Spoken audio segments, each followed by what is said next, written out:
के अंदर निगरानों का, रखवालों का ये आ रहा है। कितना अमन था।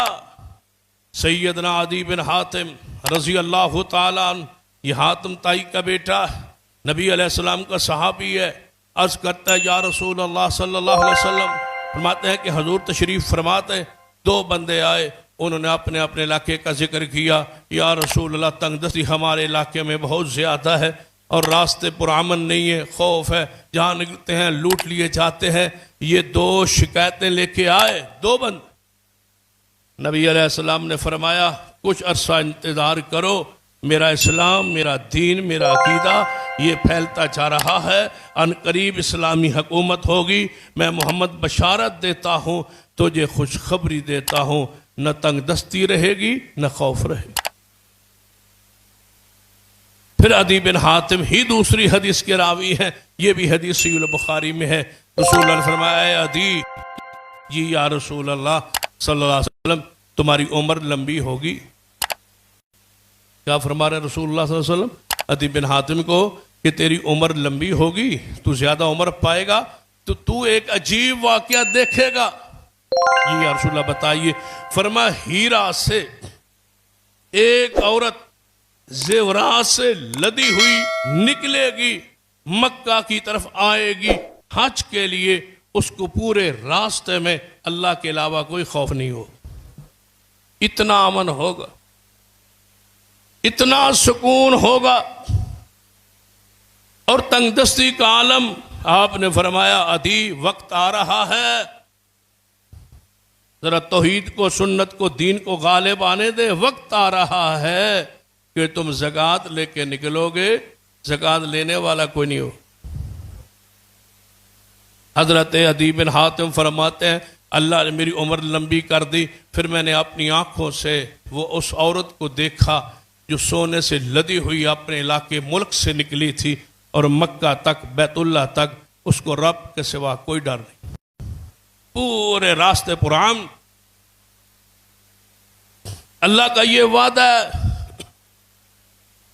तौहीद पर कायम रहो, अमन कायम हो जाए। तौहीद का निफाज करो, दहशतगर्दी खत्म हो जाए। ये बाढ़, ये दीवारें, ये फौज, ये ऑपरेशंस, ये सारी निगरानी, जो मर्जी कर लो।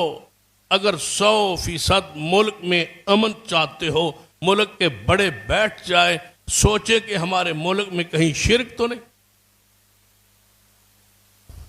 जब सोचोगे पहले तय्युर करो शिरक होता क्या है। इस पर मैंने माह रमज़ान में मुख्तसर सा तकमील पे दर्स दिया था।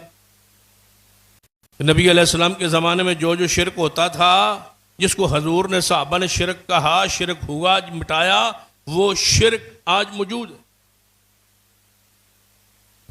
उसी बात को मैं आगे कई खुतबात के अंदर फैलाना चाहता हूं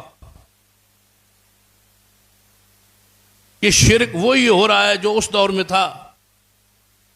मुझे इस बात की समझ नहीं आ रही कि जिना उस दौर में जो था, आज भी जिना उसी को कहा जाता है।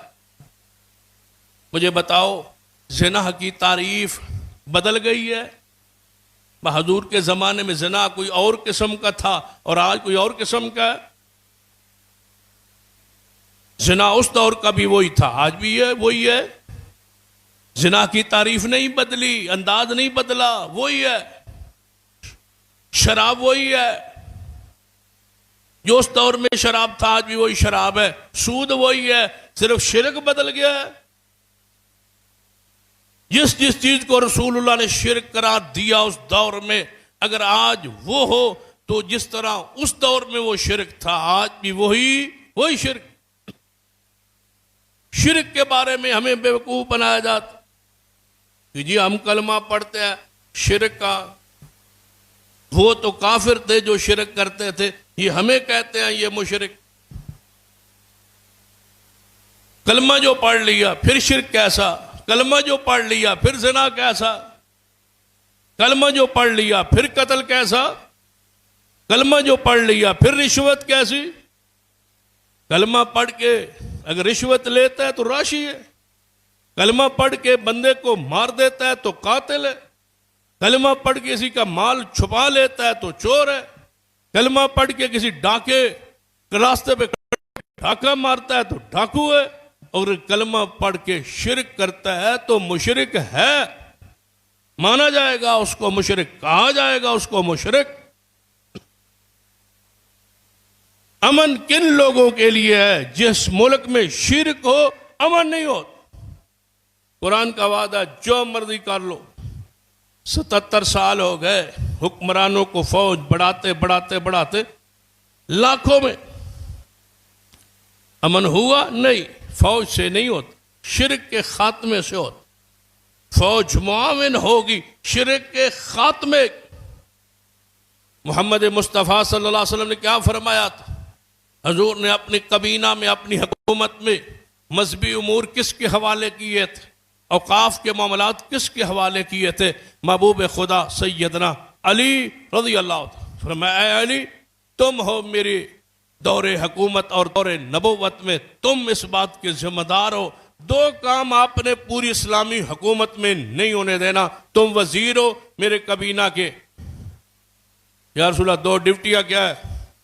फरमाया बुत नजर ना आए और कोई पक्की और ऊंची कब्र नजर ना आए, बस ये जिम्मेदारी है। अली पाक ने हजूर के सारे नबुव्वत के जमाने यही जिम्मेदारी अदा की है, कब्रों को कच्चा करते रहे और जमीन के बराबर करते रहे। आज भी ऐसा वजीर चाहिए जो दरबारों को कच्चा करे, कब्रों को कच्चा करे, वहां से शिरक का खात्मा करे, नजर न्याजी मन्नत चढ़ावे ममनू करे, बंद करे। लेकिन यहां तो बड़े बड़े संदूक रखे हुए, कमरे बनाए हुए, उनको सुराख किए लोग पैसे फेंकते, फिर बोरियां भर के हुकूमत ले जाती है दरबारों को चलाने के लिए। जो हुकूमत दरबारों की कमाई ले और खाए और वो सोचे कि अमन नहीं हो। अमन के लिए जरूरी है कि कोई मुल्क में दरबार ऐसा आस्थाना न हो जिस पर सजदा। यह हुकूमत इस्लामिया का फरीदा। अमन तब कायम होगा जब तौहीद हो। अल्लज़ीना आमनू वलम यल्बिसू ईमानहुम बिज़ुल्मिन उलाइका लहुमुल अम्न। पढ़िए कुरान। अल्लज़ीना आमनू वलम यल्बिसू ईमानहुम बिज़ुल्मिन, वो लोग जिन्होंने कलमा पढ़ा, ईमान लाए, फिर ईमान के अंदर शिरक न मिलाया, उलाइका लहुमुल अम्न, अमन उनके लिए। कुरान की खबर है, अमन उनके लिए जिनके कलमे में शिरक नहीं, जिनके ईमान में शिरक नहीं। गुर्बत, तंगदस्ती, महंगाई का खात्मा शिरक के खात्मे के साथ लाजिम व मलजूम है।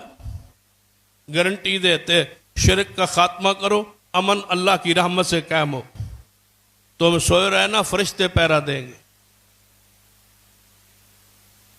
महंगाई खत्म होगी, शिरक का खात्मा। सैयदना अमीर मुआविया रज़ी अल्लाह तआला ने खत लिखा सैयदना मुगीरा बिन शोबा रज़ी अल्लाह तआला, ऐ मुगीरा बिन शोबा, मैंने एक दुआ आपसे सुनी थी कि रसूलुल्लाह सल्लल्लाहु अलैहि वसल्लम नमाज के बाद वो दुआ पढ़ा करते थे, लेकिन मुझे वो याद नहीं रही। वो दुआ लिखवा के खत में मुझे भेजें। हमारे मुल्क में कुछ माली मुआशी तंगी कमजोरी नजर आ रही है। वो दुआ आ गई और हमने पढ़ ली और याद कर ली और अकीदा बना लिया। मुझे यकीन है कि हमारी मुआशी तंगी खत्म हो जाए। अमीर मुआविया रज़ी अल्लाह खत लिखा किसको? मुगीरा बिन शोबा। मुगीरा बिन शोबा रज़ी अल्लाह तआला अपने गुलाम वर्रात, उनका गुलाम था, उसको बुलाया, फरमाया लिखो, ये खत पढ़ो और उसका जवाब लिखो। जवाब लिखा, उसमें लिखा कि हर फर्ज नमाज के बाद ये दुआ पढ़ा करो, अल्लाह तुम्हारी तंगदस्ती, माली पोजीशन, हुकूमत की जो कमज़ोर है, को ख़त्म करके